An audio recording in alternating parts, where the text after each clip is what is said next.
ସାଙ୍ଗମାନେ ଆଜି ଘରେ ଖାଇବାଟା କ'ଣ ତିଆରି ହେଇଛି ଦେଖନ୍ତୁ। ଚାଲନ୍ତୁ ଖାଇବା ଆଉ କେମିତି କ'ଣ ଖାଇବାଟା ଅଛି ଆପଣଙ୍କୁ ନିଶ୍ଚୟ ଦେଖନ୍ତୁ। ସାଙ୍ଗମାନେ ଆଜି ଘରେ ଖାଇବାଟା ପଖାଳ ଅଛି, ତା ସହିତ ଖସଡ଼ା ଶାଗ ଦେଖିପାରୁଥିବେ ଭାଇ। ପଖାଳ ସହିତ ଶାଗଟା ତ ପୁରା କେରକେରା ଆଉ ଏପଟ ଅଛି ଆମର କୁଇସାରୁ ଦେଖନ୍ତୁ, ଏଇଟା ବିଲରେ ହୁଏ, ଏଇଟା କୁଇସାରୁ ତରକାରୀ ଗୋଟେ ଅଛି, ଏପଟେ ଶାଗ ଆଉ ପଖାଳ।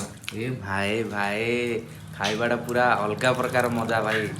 ପଖାଳ ଭାତ ସହିତ ଶାଗ ଆପଣମାନେ ତ ନିଶ୍ଚୟ ଜାଣିଥିବେ ଖାଇବାଟା କେଉଁ ଭଳି ଲାଗେ। ଆଉ ଆମର ଓଡ଼ିଆଙ୍କର ସମସ୍ତଙ୍କର ପସନ୍ଦ କରୁଛନ୍ତି ପଖାଳ ସହିତ ଶାଗ। ଭାଇ ଦେଖନ୍ତୁ ଦେଖନ୍ତୁ ଭାଇ, ପଖାଳ ଭାତ ସହିତ ଶାଗ। ଚାଲନ୍ତୁ ଖାଇବା ଆଉ କେମିତି କ'ଣ ଟେଷ୍ଟ ଅଛି ନିଶ୍ଚୟ ଆପଣମାନଙ୍କୁ ଜଣେଇବି। ଚାଲନ୍ତୁ ଦେଖନ୍ତୁ ଖାଇବା କେମିତି କ'ଣ ଅଛି।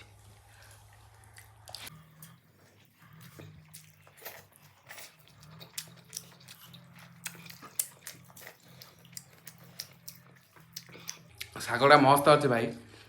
ଖସଡ଼ା ଶାଗ କୁହାଯାଏ ଆକୁ, ଆମର ଏପଟେ ଖସଡ଼ା ଶାଗ କହୁଛନ୍ତି। ଦେଖନ୍ତୁ ଶାଗ ପୁରା ଭାଇ କେରକେରା ଅଛି, ଖାଇବାରେ ମଧ୍ୟ ଟେଷ୍ଟ ଅଛି। ବଡ଼ା ଗୋଟେ କୁଇସାର ତରକାରୀ ଆଉ ପଖାଳ ଭାତ, ଆଉ ଖାଇବାଟା ପୁରା ଆଜି ଅଜବ। ଆଜି ଆଉ କିଛି ନାହିଁ, ଏତିକ ଖାଇବା ଆଉ ମୁଁ ଅଛି କାମକୁ ଯିବା।